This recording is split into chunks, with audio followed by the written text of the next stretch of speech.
The Alpha King of Valdros could hear his mate's thoughts. Every king in his bloodline had borne this curse for 12 generations. The moment they touched their fated mate, a door opened in their minds that could never be closed. They heard everything, every whisper, every fear, every secret desire. Previous kings had chosen carefully. Some picked silent women, obedient women, women trained from birth to think only pleasant thoughts. Others avoided mating entirely, preferring madness to intimacy. Varen had planned to do the same. He had watched his father deteriorate, overwhelmed by the ceaseless storm of his mother's grief after losing 3 children. He had sworn he would never bond, never claim, and never allow another mind inside his own. But then the curse demanded an heir, and Varen had no choice. So he went to Thornhaven Sanctuary, the place where broken wolves were kept. The unmated, the unstable, the unwanted. He searched for the quietest mind he could find, and he thought he had found her. A woman so heavily drugged that she barely seemed conscious. A woman sitting alone in a corner, staring at nothing, her thoughts surely as empty as her expression. He was wrong. The moment his skin touched hers, her mind crashed into his like a tidal wave. Chaotic, brilliant, utterly unhinged. And somewhere in that beautiful madness, buried beneath layers of dark humor and fractured pain, he heard a thought that made his blood run cold. She knew exactly how he was going to die. Thornhaven Sanctuary smelled of old stone and older regrets. The building had been a monastery once, before the wolves claimed it and filled its halls with women who had nowhere else to go.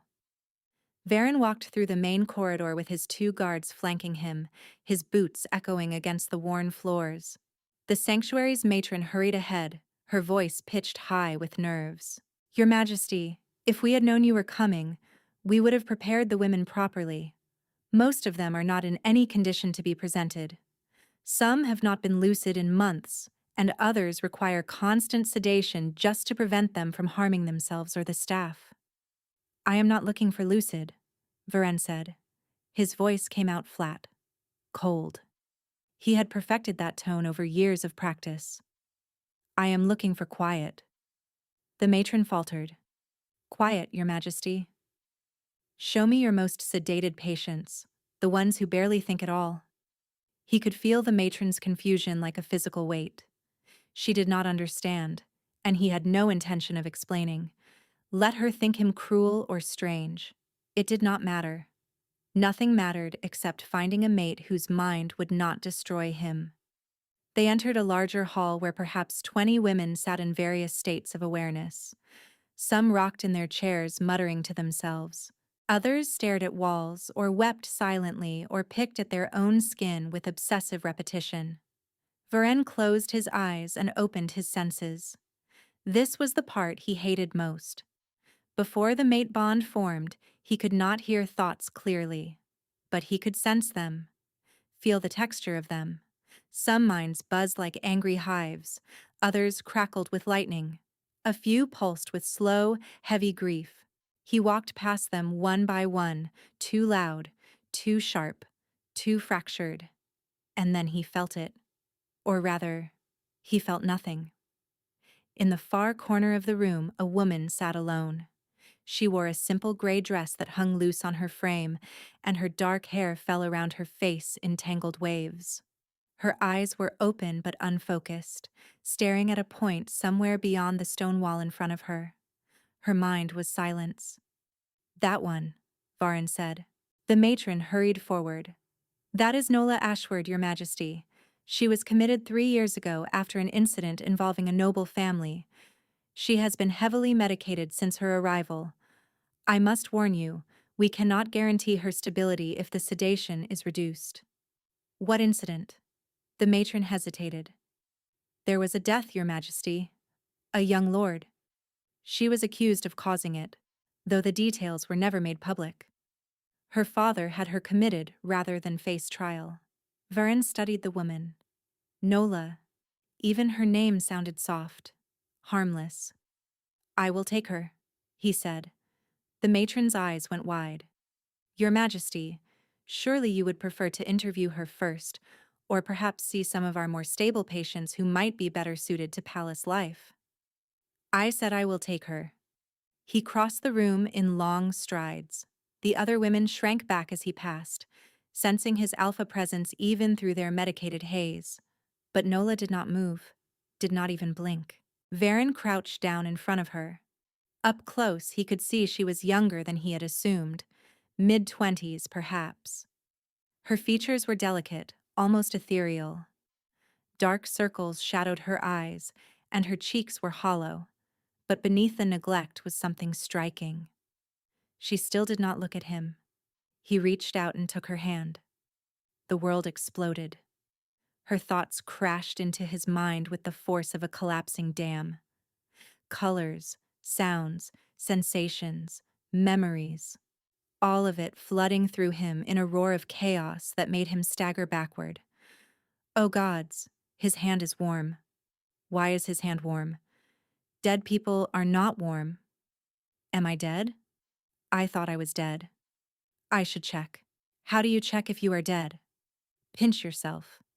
But what if dead people can still feel pain? That would be a cruel afterlife.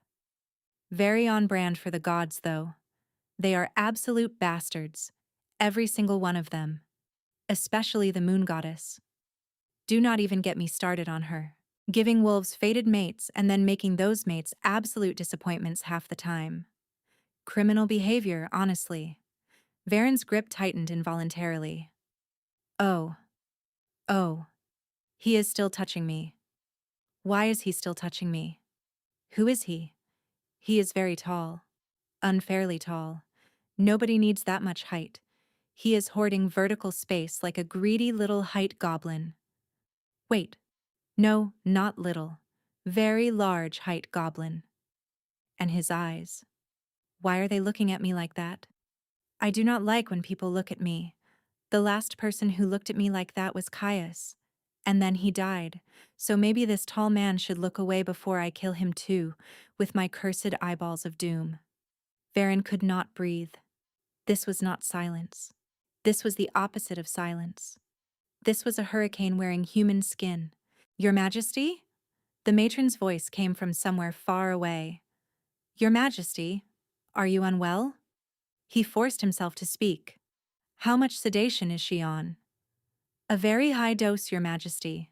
We had to increase it after she tried to warn one of the guards about his impending death. She became quite agitated when he would not listen, kept insisting she could see things that had not happened yet. The woman, Nola, her eyes finally focused on his face. Oh no. Oh no, no, no. I know that face. That is the face from my dreams. That is the face I have been seeing for 3 years every time I close my eyes. That is the face of the man standing in a frozen throne room with blood on his hands and frost creeping up his chest and a crown falling from his head as he collapses. Varen felt ice flood his veins. That is the Alpha King. Her thoughts stuttered, then sharpened, then screamed. And he is going to die just like Caius did, just like everyone I see. He is going to die, and I cannot stop it, and I cannot warn him, because no one ever believes me, and even if they did, it would not matter because I am the curse. I am the common denominator. I am the thing that ruins everything just by existing. Her hand trembled in his. Please do not touch me. Please do not claim me.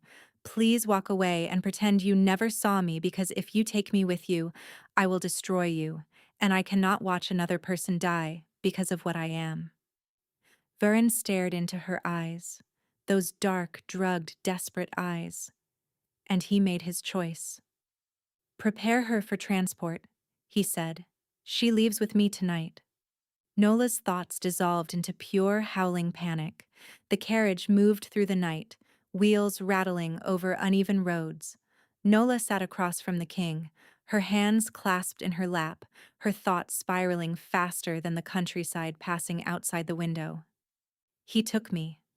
He actually took me. Why did he take me? Does he not understand I am defective? I have a literal warning label. Multiple warning labels, actually. I am like a medicine bottle covered in skulls and crossbones. Do not operate heavy machinery. Do not consume with alcohol. Do not bring home to your castle because she will definitely somehow cause your gruesome demise. Varen kept his expression neutral. It took every ounce of control he possessed. 3 hours. 3 hours he had been listening to this woman's mind, and she had not stopped thinking for a single second. The sedation was wearing off as they traveled, and with each passing mile her thoughts grew louder, clearer, more vivid. Also, he has not said a word since we left. Not one word. Just sits there looking beautiful and brooding like some kind of decorative gargoyle. A very handsome gargoyle. An unfairly handsome gargoyle that I am definitely going to accidentally murder at some unspecified future date. This is fine. Everything is fine. You should eat something, Varen said. Nola startled so hard she nearly fell off her seat. Oh good, he speaks. I was starting to wonder if he was a very realistic painting, or a hallucination. I have had those before. The matron kept appearing as a giant crow for a few weeks. That was fun. Very Hitchcock. Very dramatic. There is bread and cheese in that basket, he continued, nodding toward a small container beside her. She looked at the basket, then at him, then at the basket again. Is it poisoned? It is probably poisoned. Why would a king feed me actual food? Unless he needs me alive for something. Oh gods, what does he need me alive for? Maybe he is going to sacrifice me. Some kind of dark ritual. Virgin sacrifice, except I am not a virgin, so that will not work. Do I tell him? Excuse me. Your Majesty, I am actually slightly used goods, so if you are planning a purity ritual, you should probably return me and get a refund. It is not poisoned, Varen said through gritted teeth. She looked up sharply, her eyes narrowed. He is awfully defensive about the poison. That is exactly what someone who poisoned the food would say. Classic misdirection. I did not poison the bread. More defensive denial? Fascinating. He is really committed to this bit. Varen pressed his fingers against his temple. He could feel a headache building, a massive, pounding headache that was going to last approximately forever. I am going to explain our arrangement, he said. Listen carefully. Oh good, an arrangement. That sounds ominous. Arrangements are never good. Nobody ever says the arrangement is that you get unlimited pastries and a comfortable bed. It is always sacrifice your firstborn or marry a stranger or become a political prisoner in a fancy dress. You will be my wife, Varen said. In name, only. Nola blinked. I am sorry, what? I require a mate to secure my succession. You require freedom from that sanctuary. This arrangement benefits us both. Wife. He said, wife. I heard wife. Did he actually say wife, or have I finally snapped completely? The matron always said I would snap eventually. She made it sound very dramatic, lots of screaming and throwing things. This is much quieter. Disappointing, honestly. We will not share a life, Varen continued. We will not share a room. I will not touch you beyond what is necessary for public appearances. In exchange, you will have safety, comfort, and freedom within the palace walls. The thoughts went quiet for one blessed moment. Then they erupted. He wants a fake wife, a decoration, a warm body to parade around for political purposes while he actually lives his life without me. That is actually perfect. That is the best possible outcome. I cannot kill someone I never interact with. I cannot curse someone who keeps their distance. This beautiful idiot just solved all my problems without even knowing it. You agree? Varen asked. Yes, Nola said. Her voice was rough from disuse.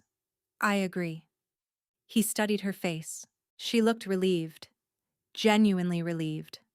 Most women would have been offended by his terms. Hurt. Angry. She was thrilled. Wait. Wait. Why does he want a fake wife? What is wrong with him? There has to be something wrong. Kings do not go to asylums for brides unless they are hiding something. Maybe he is secretly hideous under that perfect face. Maybe he peels it off at night and reveals a second, much worse face underneath. A face made of bees, or taxes, or disappointing soup. Varen did not know whether to laugh or weep. "You have questions," he said. "Several thousand," Nola replied. "But I am not sure my voice works properly yet." The matron did not encourage conversation. "She talks like a normal person." How does she talk like a normal person when her thoughts are complete chaos? It is like she is running two entirely different operating systems. Sane Nola for external use, and absolutely unhinged Nola for internal processing only. "Ask your most important question," he said. Nola considered this. Her thoughts cycled through options at dizzying speed. Why did you choose me? What happens if I fail? Are you secretly a demon? Do you have a face made of bees? Will there be books? She finally asked. Varen felt something strange flicker through his chest, not quite amusement, not quite warmth. Something dangerously close to both. "The palace has the largest library in the kingdom." Nola's thoughts lit up like sunrise. Books. Thousands of books. Years of books. Books I could disappear into and never come out of. Books that do not judge me or fear me or drug me into oblivion. Books that have never once tried to commit me to a sanctuary. This is acceptable. This is more than acceptable. This might actually be wonderful. She smiled. It was small, hesitant, a little crooked from lack of practice. And Varen felt something crack inside his chest. "Oh no," she thought distantly. "He is looking at me like that again. Like I am a person instead of a problem. That is dangerous. That is very dangerous. Because he looks like the kind of man a woman could fall in love with, and I am the kind of woman who destroys everything she loves." The carriage rolled on through the darkness, and somewhere in the back of her mind, so quiet she barely noticed it herself, a new thought formed. I dreamed of him dying with frost on his chest. But in the dream, his eyes were looking at someone with such love it broke my heart. I wonder who she was. The palace of Valdros rose from the morning mist like something from a fever dream. All soaring towers and ancient stone, banners snapping in the cold wind, guards standing rigid at every entrance. Nola stood at the base of the main steps, her borrowed dress too large and her borrowed shoes too small, and her borrowed sanity stretched thin as spider silk. This is where I live now. This insane fairy tale castle with actual turrets. I am going to get lost immediately. I will die of starvation wandering these halls looking for a bathroom, and they will find my skeleton years later and wonder how I got into the walls. "The introduction ceremony will begin in 1 hour," Varen said beside her. "You will be presented to the court as my chosen mate. 1 hour, 60 minutes, 3,600 seconds to transform from asylum patient to queen material. No pressure, none at all. I am definitely not going to vomit on a duke or accidentally reveal something I should not. Wait. How much of my power is still accessible? They bound my sight with sedation, but what happens now that the drugs are wearing off?" Varen glanced at her sharply. Her power. She was worried about her power returning. Nola remained oblivious to his reaction. Her thoughts had already moved on. Focus.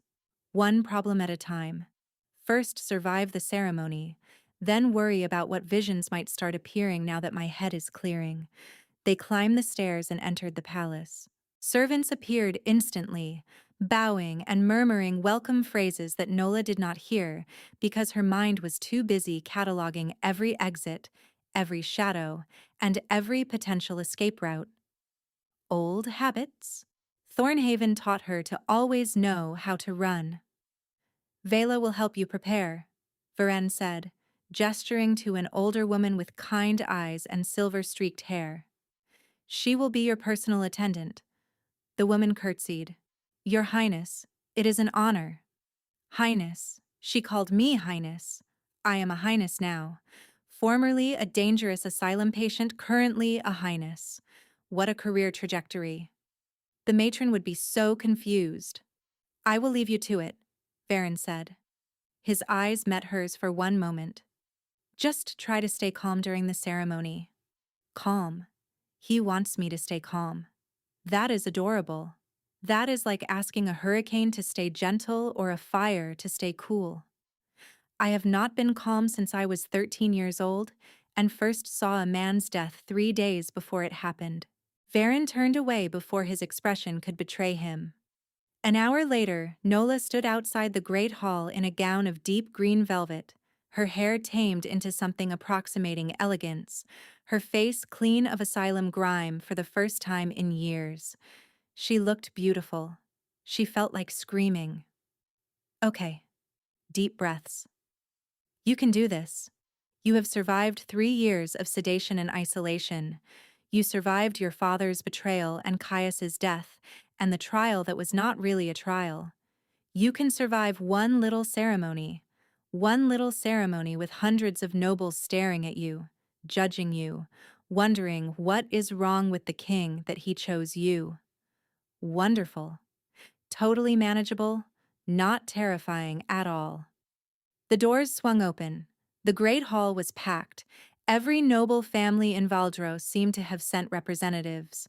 They lined both sides of a long carpet that led to a raised dais where Varen stood waiting. He looked magnificent. All cold beauty and perfect control. She wanted to kick him in the shin. Of course he is comfortable. He does this every day. He probably emerged from the womb giving speeches and looking regal. Meanwhile, I emerged from the womb screaming and apparently never stopped. Just moved the screaming inward where it could cause more damage. Nola began walking. The whispers started immediately. Where did he find her? I heard she was in Thornhaven. The asylum.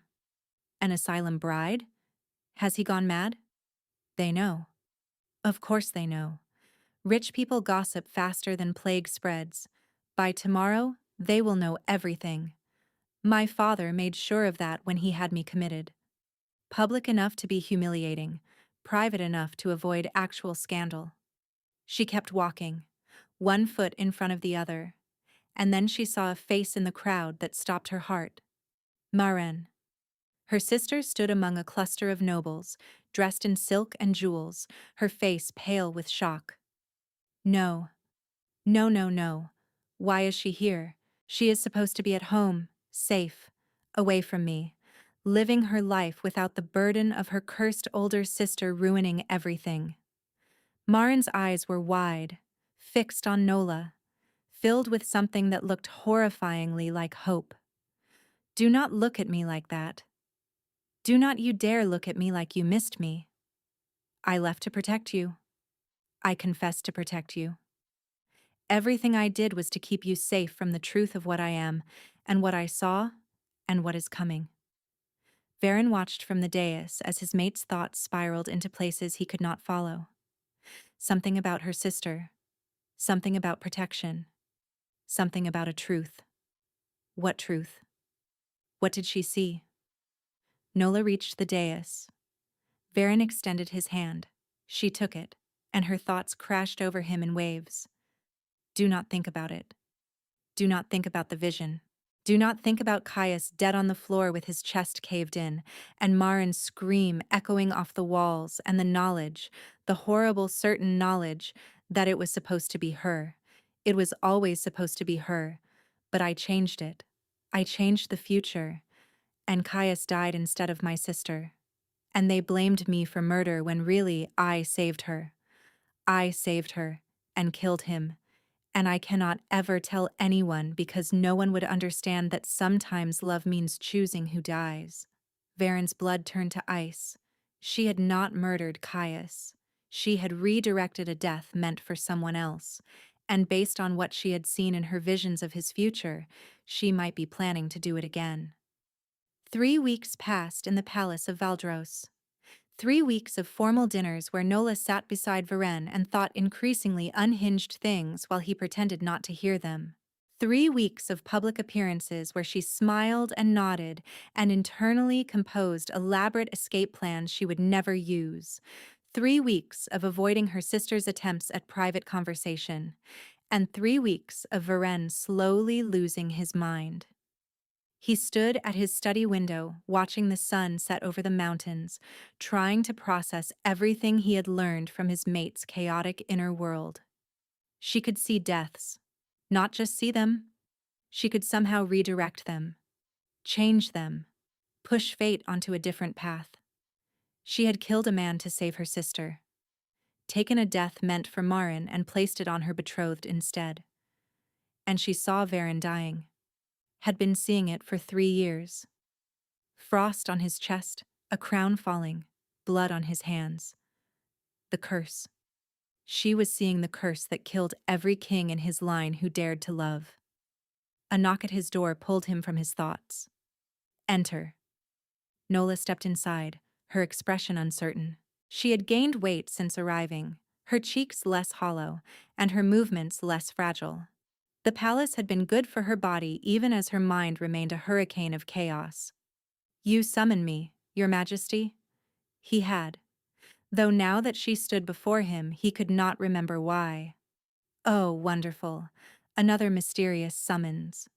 Last time he summoned me, it was to explain fork placement at formal dinners. Riveting stuff. Really essential knowledge. I definitely needed to know that fish forks are smaller because apparently fish have feelings about being eaten with appropriately sized utensils. Varen pressed his lips together to suppress a smile. I wanted to discuss tomorrow's ceremony, he said. The blessing of the heirs. Nola's thoughts stuttered. Heirs. Right. The whole reason he married me. At some point we have to actually create those. With our bodies. Together. In the same room. Possibly the same bed. Oh gods, I am going to hyperventilate. Can you die from hyperventilation? Probably not, but I could definitely pass out and crack my skull on something ornate. Death by decorative furniture. What a legacy. The ceremony requires us to stand together before the High Priestess, Varen continued, pretending he had not heard any of that. She will invoke the Moon Goddess's blessing on our future children. Future children that do not exist yet, Nola said carefully. Correct. Because we have not. She made a vague gesture. Also correct. The silence stretched. This is awkward.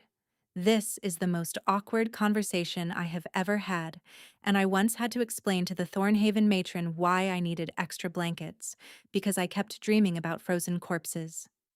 That was more comfortable than this. At least corpses do not look at you with those ridiculous gray eyes.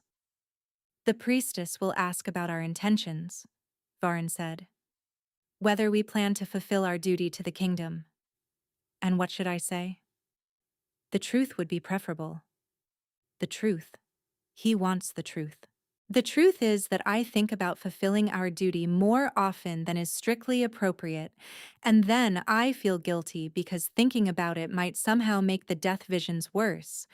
And also, he is going to die, and I am probably going to be the reason, and wanting to kiss someone you are going to destroy is deeply problematic behavior.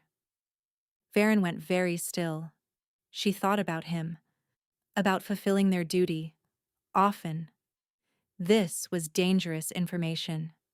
Information he should not have. Information that was already doing things to his carefully controlled composure. Just tell her we are taking time to know each other first, he said, his voice rougher than intended. That is true enough.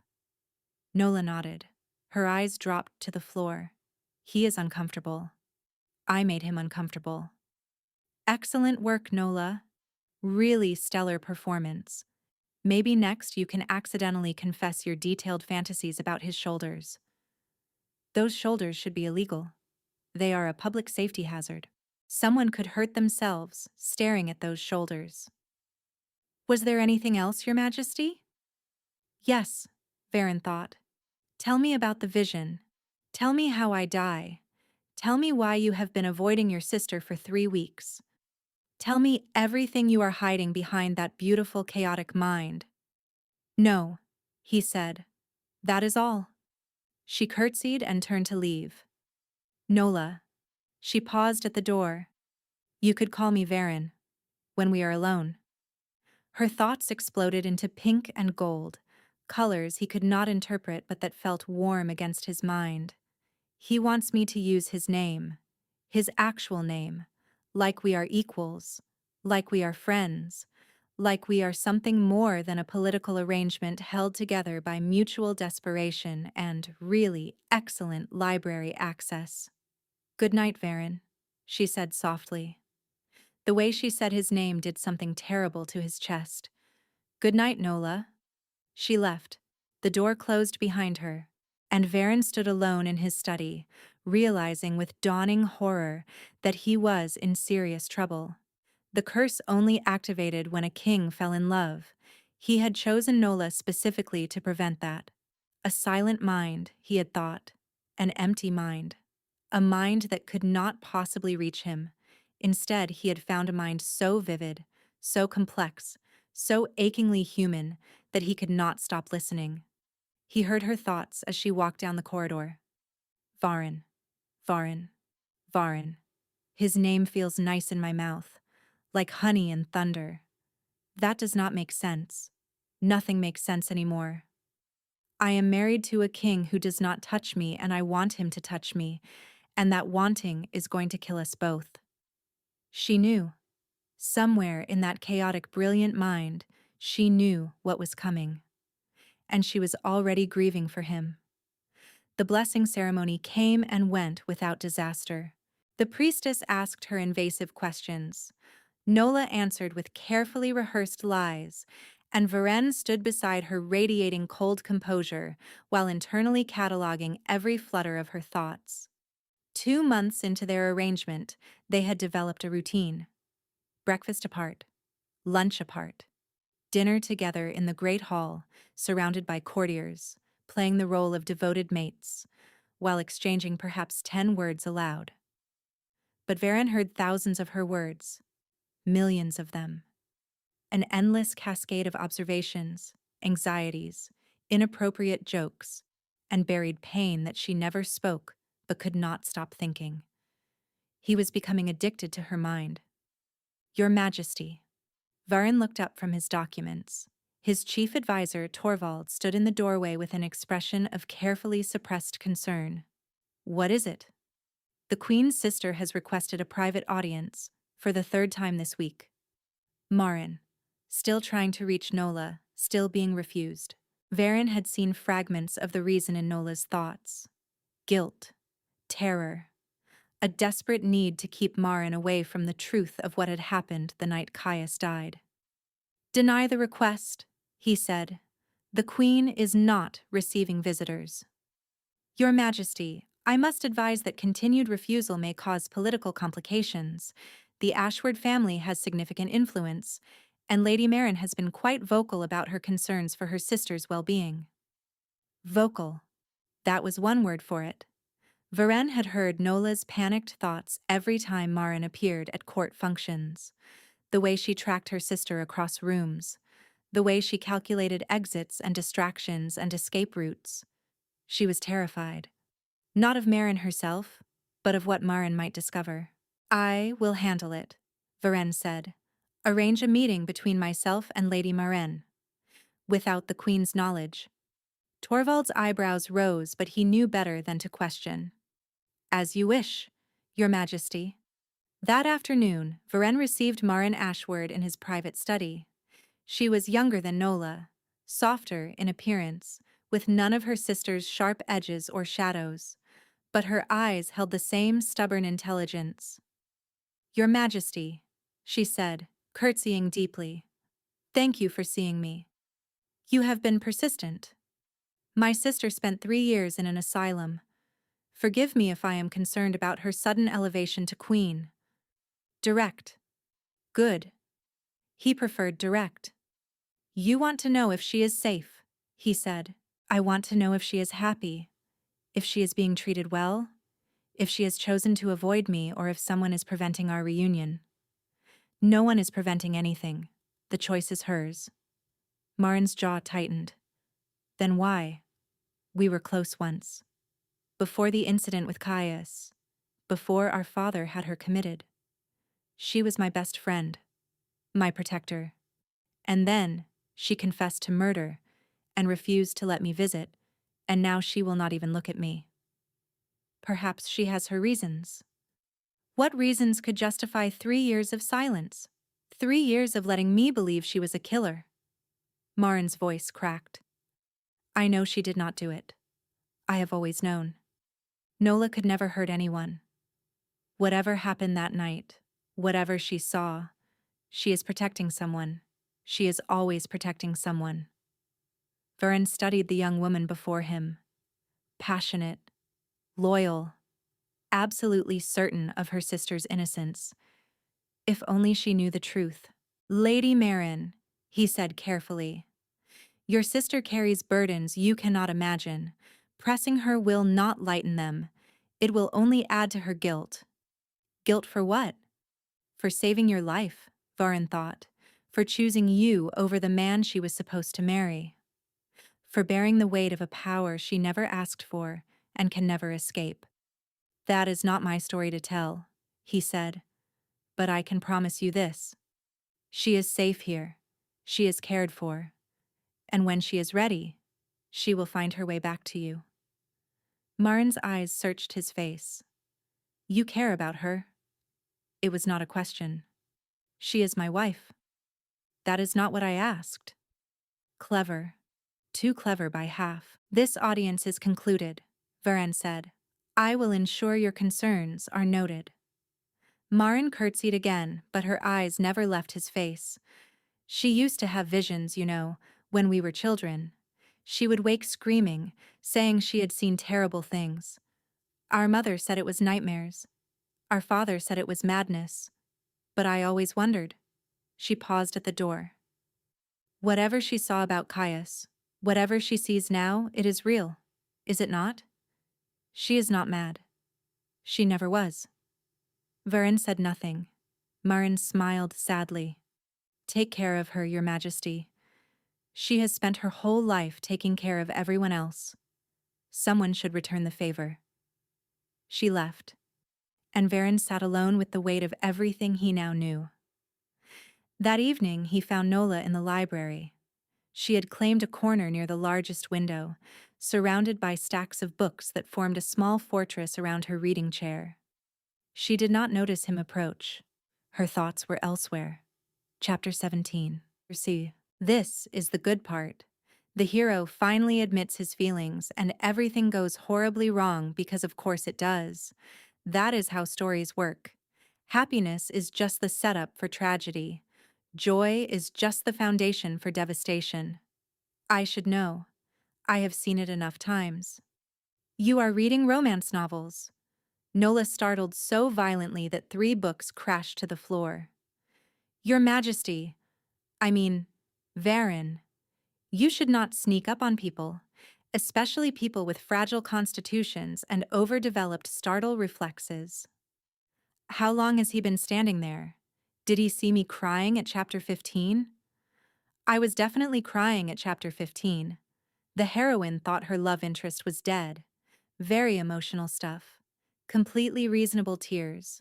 Nothing embarrassing about weeping over fictional people while ignoring your real problems. I wanted to talk to you about your sister. The warmth drained from her thoughts instantly. Cold replaced it. Cold and fear and the kind of desperate calculation he had seen in trapped animals. What about her? She is worried about you. She should not be. She knows you are innocent of Caius's death. Nola's hands clenched around her book. She is wrong. Is she? Silence. Her thoughts churned, but she clamped down on them, forcing them into incoherence. It was the first time he had seen her try to control what she was thinking. "What do you want from me, Varin?" The question hung between them. What did he want? Safety from the curse. A quiet mind. A marriage of convenience that would never touch his heart. He had failed on every count. "The truth," he said, "when you are ready." She laughed. It was not a happy sound. "You do not want my truth. Trust me. My truth destroys people." "Then perhaps I am already destroyed." Her eyes flew to his face, wide, startled, searching. He knows something. He knows something about me. But how? I have been so careful. I have controlled everything I say, everything I do. Unless he can... Her thoughts cut off completely. For 3 agonizing seconds her mind went silent. Then it erupted. Oh gods. Oh gods, oh gods, oh gods. The mind-reading curse. The curse that every Valdres king carries. He can hear thoughts. He can hear his mate's thoughts. I am his mate. I am his actual destined mate. That is why he chose me. That is why he picked the sedated girl in the corner. He was looking for quiet, and instead, he found me.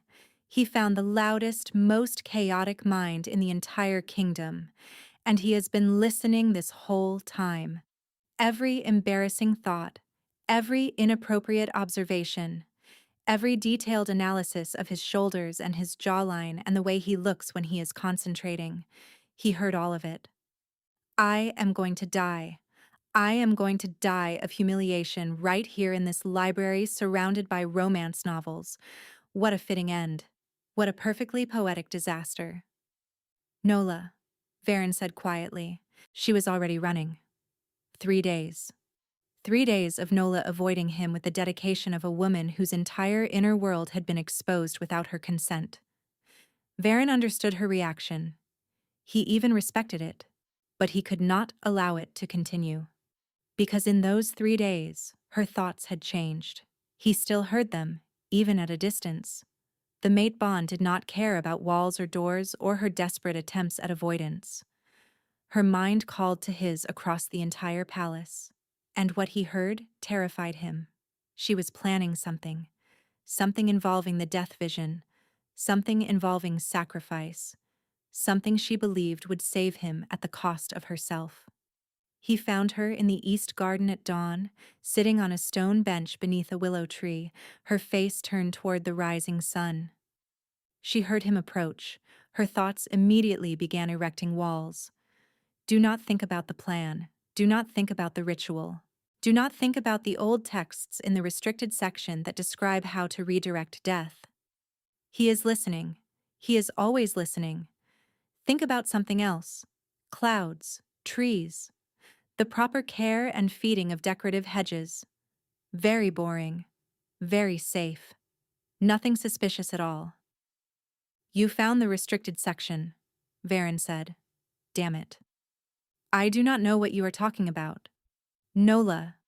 He sat beside her on the bench, close enough to feel the warmth radiating from her body. I have heard everything. You know that now. I know you have violated my privacy for 2 months. Yes, I am aware. Angry. She was angry. Good. Anger was safer than the cold determination he had been hearing in her thoughts. I did not choose this curse, just as you did not choose your visions. She turned to look at him. Her eyes were red-rimmed. Had she been crying? You could have told me, from the beginning. You could have explained why you really chose me, what you were really looking for. Would you have agreed to the marriage if you knew? I would have tried harder to control my thoughts. I would have spared you the constant exposure to my complete mental breakdown. I do not want you to control your thoughts. She stared at him. What? How could he explain this? How could he tell her that her chaotic mind had become the most beautiful thing he had ever experienced? That listening to her thoughts was like watching fireworks, like hearing music, like breathing after years of suffocation. Your thoughts are extraordinary, he said quietly. Maddening and terrifying and completely unhinged, but extraordinary. She laughed again. That same hollow sound. You are insane. Probably, but I have heard your worst fears and your strangest fantasies and your deepest shame, and I am still here. Because you have to be. We are contracted. The contract could be dissolved. I could send you away, claim the marriage was never consummated, and find a different mate. He paused. I do not want to. Her thoughts went wild. He does not want to. He wants to keep me. Even knowing what I am, what I have done, what I am planning to do. Even knowing I have seen his death and that I am probably the cause of it. He still wants me here. Why? Why would anyone want me? The vision, Varen said. Tell me about it. No. Nola. If I tell you, it becomes real. It becomes fixed. Right now it is just a possibility. Just one future among many. But if I speak it aloud, it will start solidifying, and I cannot let that happen. You are planning to redirect it, like you did with Caius. She flinched as if he had struck her. I have been reading your thoughts for 2 months, he reminded her. I know what you did. I know why you did it.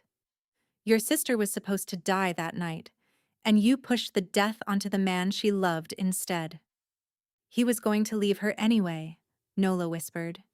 He was going to abandon her, break her heart, and destroy her reputation. The vision showed her dying of grief within a year, wasting away because she loved him and he betrayed her. So you chose. So I chose. Her voice cracked. And I have been paying for that choice ever since, committed to an asylum, drugged into oblivion, branded a murderer by my own family. She looked at him with those dark, haunted eyes. I saved her life and damned my own, and I would do it again. Varen felt something crack open in his chest, something that had been sealed for years. You are planning to do the same thing for me. She did not deny it. The vision shows you dying, the curse activating, frost spreading through your chest, your heart stopping. Her hands trembled in her lap. I have seen it 1,000 times. It always ends the same way. You fall in love, and the love kills you. And you think you can redirect that death. I know I can. The ritual is complicated but possible. I take the curse onto myself. I become the vessel for the frozen heart instead of you. She smiled bitterly. It is almost elegant. The death seer killed by the love curse. Very poetic. No. You do not get to decide. You are my mate. My queen. I absolutely get to decide.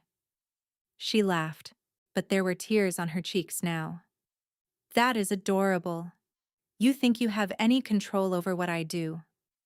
You think hearing my thoughts means you understand them. But you do not. You do not know what it is like to see death coming and feel helpless to stop it. You do not know what it is like to carry the weight of everyone's endings. The only thing I have ever been able to control is who dies. Not if, just who. Then control this. Choose differently. There is no different choice. Either you die or I do. That is how the curse works. That is how all curses work. They demand payment. They demand sacrifice. She stood abruptly, turning away from him. The only variable is who pays.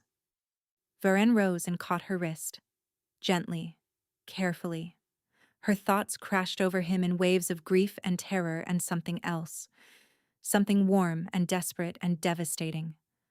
I love him. Oh gods, I love him. When did that happen? When did this contract marriage become real? When did his ridiculous, beautiful face and his patience and his willingness to hear my chaos become essential to my survival? I love him, and loving him is going to kill one of us, and I cannot bear it. I cannot bear any of this. Nola, Varen said. Her name felt like a prayer. Do not, she whispered. Please do not. I love you. The words fell from his mouth without permission, without planning, without any of his legendary control. He loved her. She loved him.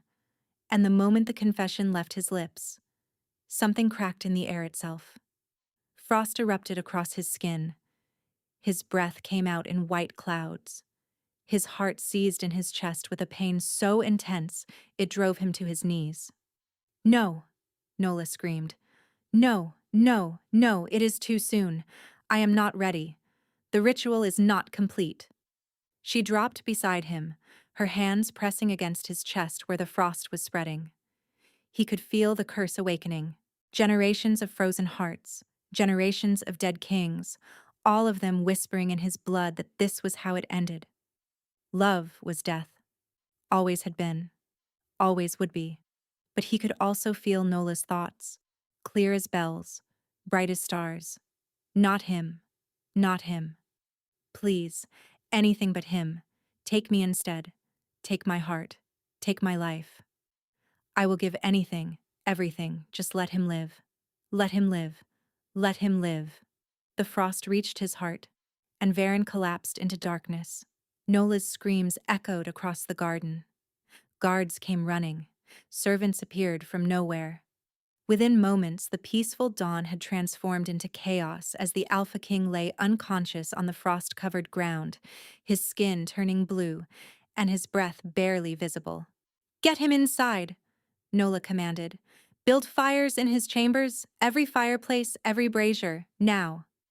She did not recognize her own voice.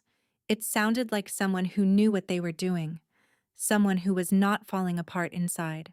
"Move. You have to move. Panicking will not save him. Crying will not save him.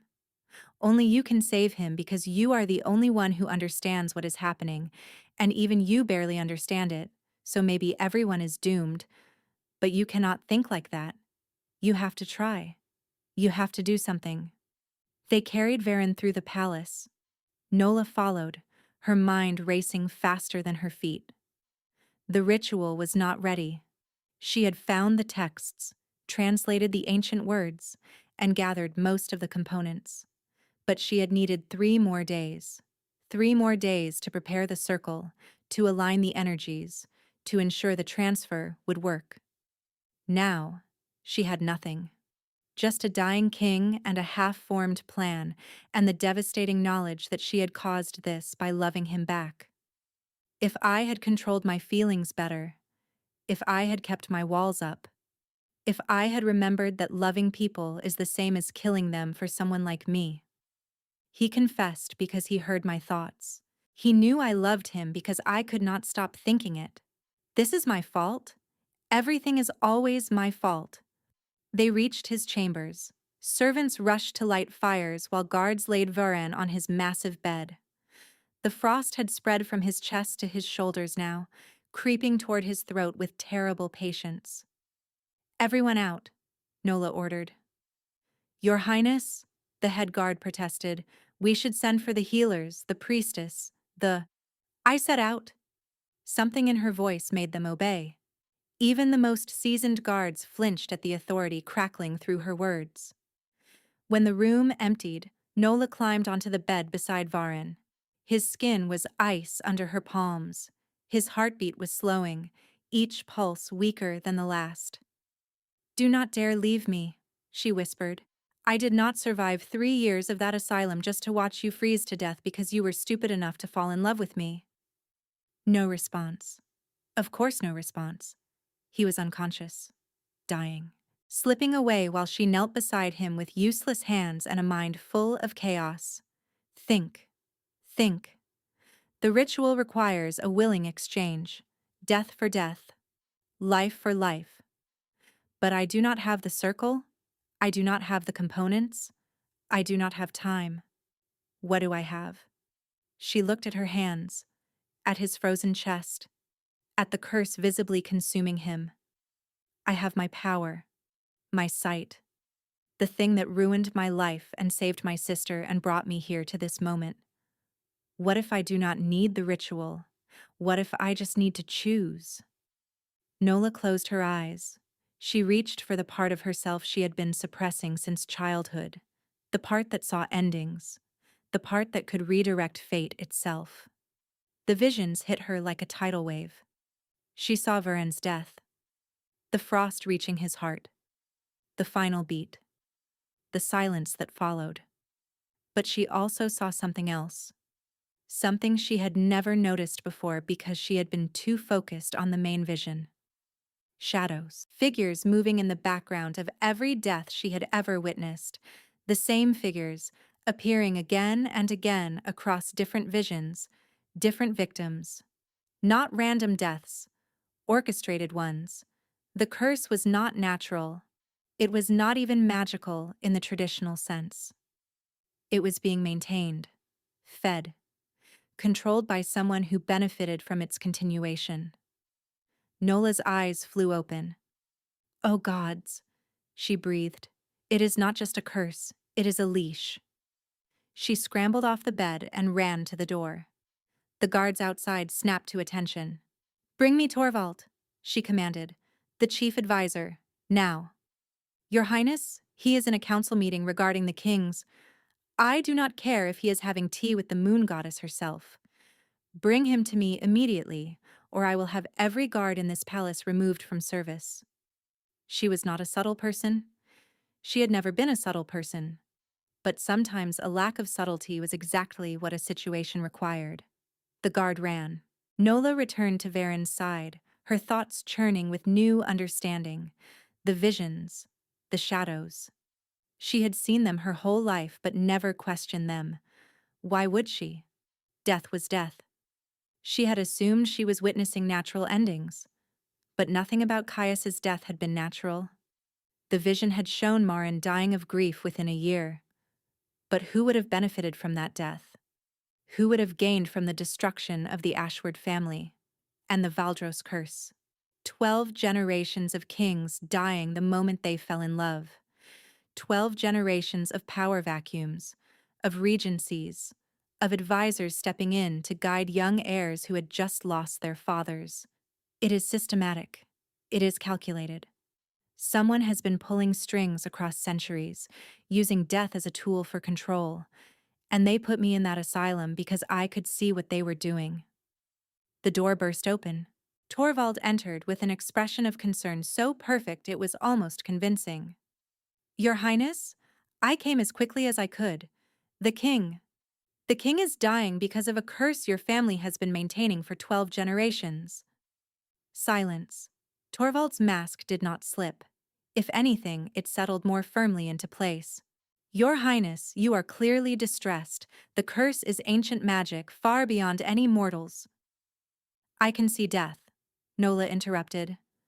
"I have always been able to see it. And in every vision, every ending, there are shadows. Figures who appear again and again. Your ancestors, Torvald.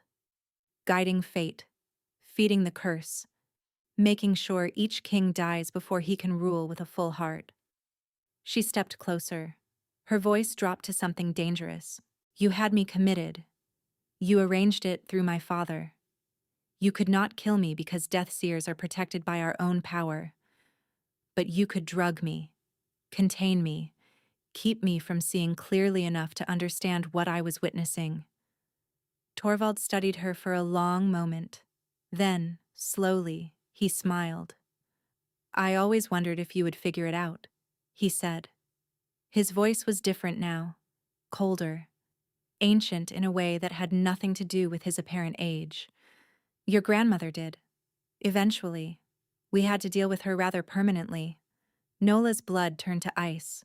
"The Valdros kings were too powerful," Torvald continued, circling her slowly. "Too passionate, too prone to making decisions based on love rather than logic.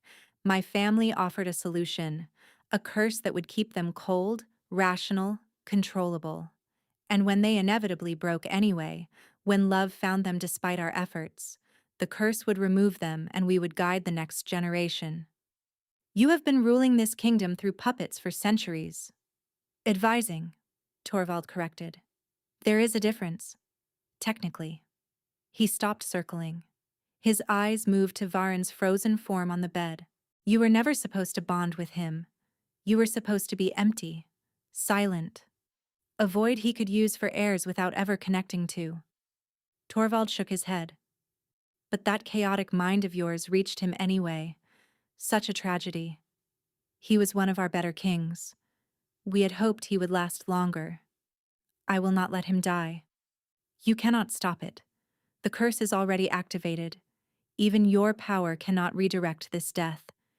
It is tied to too many anchors, too many generations of magic. Then I will find another way. Torvald laughed. There is no other way. Trust me. Many have tried. Your grandmother tried. She died screaming, convinced she could break the chain. He moved toward the door. Enjoy your final hours with him. When he is gone, we will find you a nice quiet cell somewhere. Cannot have a death seer wandering free, after all. Torvald. He paused. Nola smiled.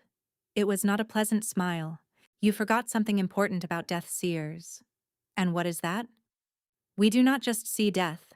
We see all of it. Every thread, every anchor, every connection. Her eyes began to glow with silver light, including the one connecting your family's life force to the curse itself. Torvald's confidence flickered. You are not just maintaining the curse, Nola said. You are bound to it. Your family's immortality, your power, your influence. It all flows from the deaths of Valdros kings. Cut the curse, and you do not just free them. She stepped forward. Silver light poured from her eyes, her hands, her entire being. You die. Torvald moved faster than any human should. One moment he stood by the door. The next, his hand was around Nola's throat, slamming her against the wall. You foolish girl! He hissed. His face had changed. The mask of the kindly advisor had crumbled, revealing something ancient and hungry beneath. You think you are the first to try this? The first to see the truth? Your grandmother saw it. Her mother before her.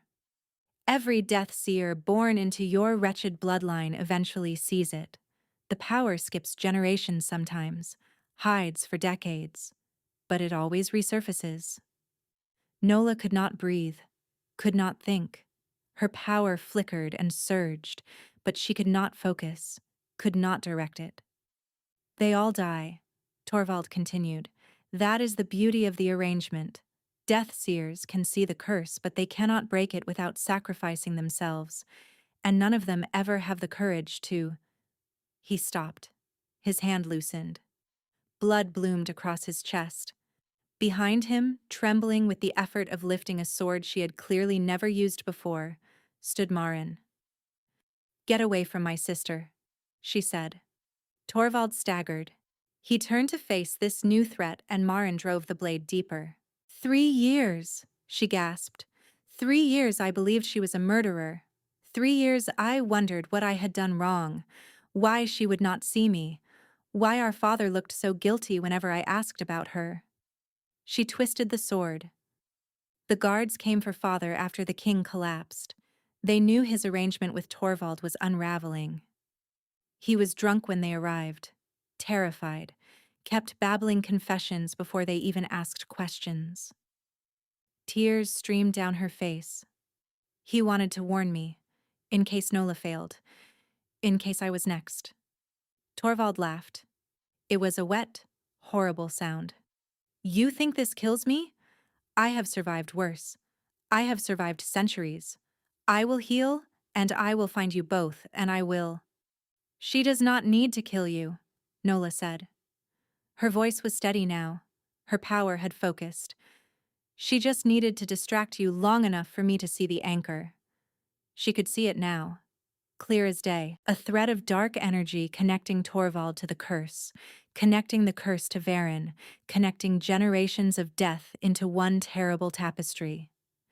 But she could also see something else, something the other death seers had not seen, something that changed everything. The original curse was not meant to kill. It was meant to protect. Centuries ago, a Valdros king had asked a witch to help him rule without the weakness of love. The witch had refused. Love, she had said, was never a weakness. But the king's advisor had intervened, had taken the witch's magic and twisted it, had created an abomination that punished love with death and fed that death back into his own bloodline. The witch's magic was still there, buried under centuries of corruption, waiting for someone who could see clearly enough to find it. The curse wants to be broken, Nola whispered. It has been screaming for release for 12 generations. She walked to Varen's bedside. Marin kept the sword pointed at Torvald, who was healing slowly, his immortal body fighting against the wound. You cannot break it, Torvald snarled. Only death breaks it, yours or his. That is the nature of the magic. No, Nola said. That is the nature of your corruption. The original magic did not require death. It required transformation. A willing heart, offered freely, with full knowledge of the cost. She placed her hands on Varen's frozen chest. I have been trying to redirect your death, trying to take it onto myself, trying to control fate the way I always have. She smiled softly. But that is not love. That is fear, wearing love's face. The silver light began to build again. Brighter this time. Purer. Real love does not try to control.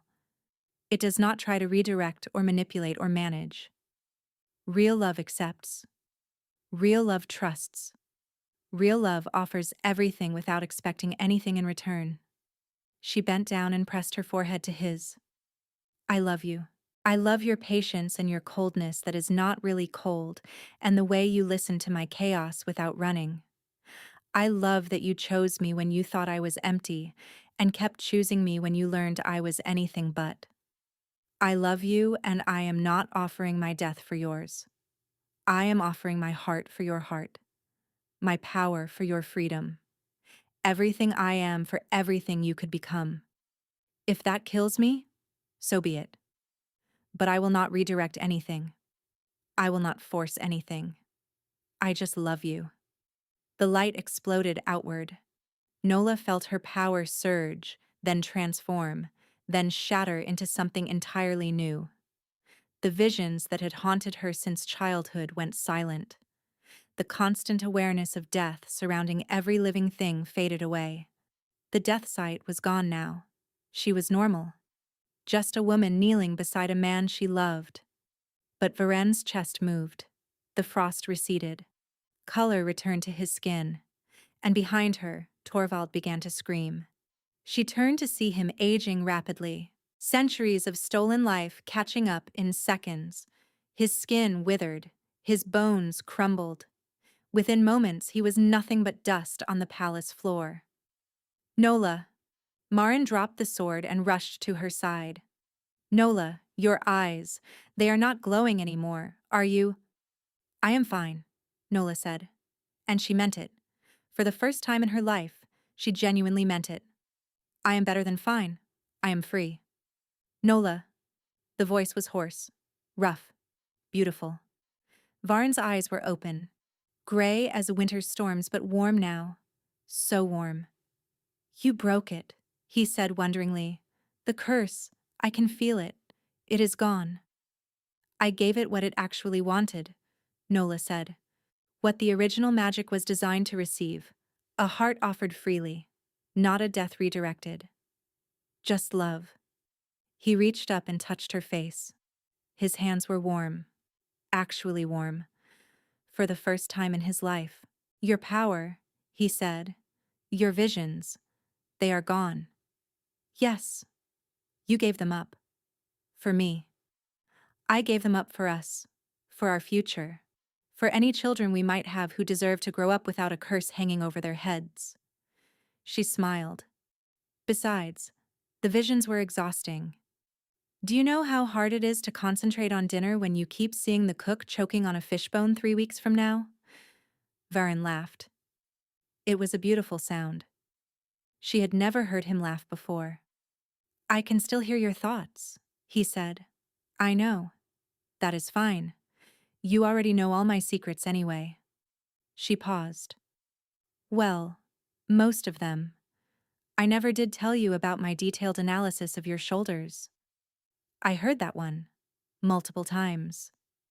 Then you know it is very scientific. Almost academic, really. A scholarly examination of superior deltoid development. He pulled her down and kissed her. It was their first real kiss. No contracts between them.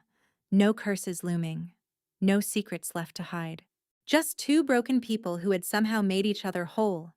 When they finally parted, Marin was crying happy tears and trying to pretend she was not. "So," she said, wiping her eyes, "does this mean I can actually talk to my sister now, without palace guards dragging me away?" Nola reached out and pulled Marin into the embrace. Three of them tangled together on the massive bed, laughing and crying, and holding on like they would never let go. "I am sorry," Nola whispered, "for everything. For Caius, for the silence, for—" "Stop," Marin said. "You saved my life. You sacrificed everything for me. There is nothing to forgive." "There is much to explain." "Then explain. We have time now." Marin smiled. "All the time in the world." 6 months later, Nola stood in the palace garden where Varin had nearly died. The willow tree still spread its branches over the stone bench. The flowers still bloomed in careful rows. But everything else had changed. Torvald's corruption had run deep. When the curse broke, so did the web of manipulation his family had maintained for centuries. Lords across the kingdom suddenly remembered decisions they had made under subtle magical influence. Advisors discovered that their instincts had been carefully cultivated by generations of shadow rulers. The rebuilding was slow, but it was honest.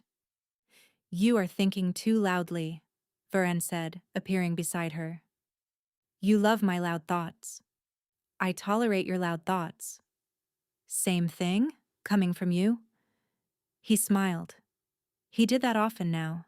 Smiled, laughed, and showed emotion without fear. The cold king who had walked into Thornhaven Sanctuary was gone, replaced by something warmer, something real. "The council meeting is in an hour," he said. "Something about establishing a sanctuary for death seers, so they can learn to use their powers rather than being drugged into oblivion." "Marin's idea?" "Of course. She is very passionate about it."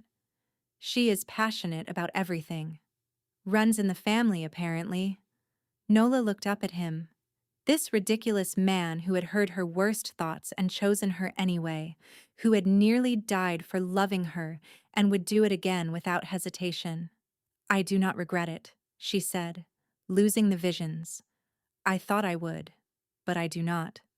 You saved thousands of lives with that power. I also ruined mine, and almost ruined yours." She shrugged. "Some gifts are not worth the cost." Varen pulled her close.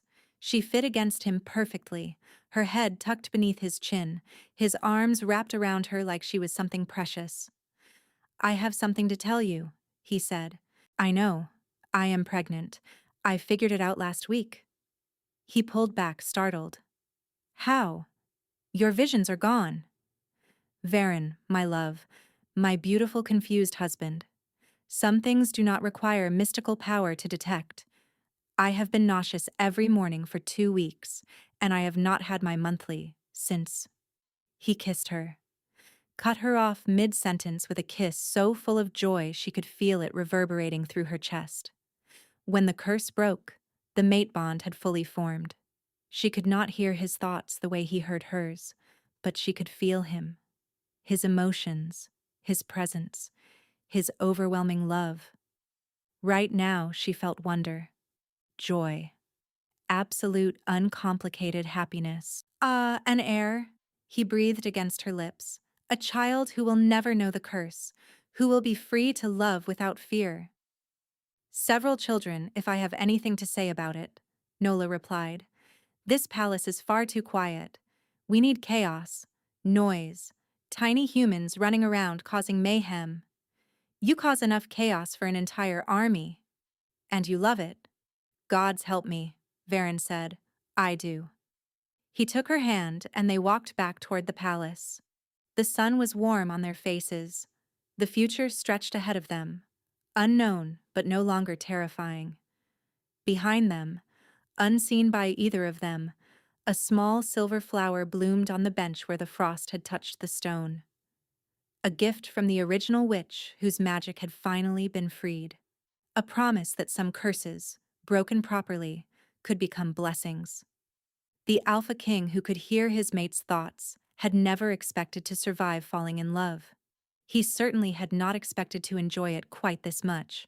But as Nola's mind wandered to dinner plans and baby names and increasingly detailed observations about his shoulders, Varen found himself grateful for every chaotic, brilliant, utterly unhinged thought. He had gone to Thornhaven looking for silence. He had found something infinitely better. He had found her. Thank you for listening to this story. If you enjoyed it, please like, subscribe, and leave a comment below. Your support means everything. Until next time.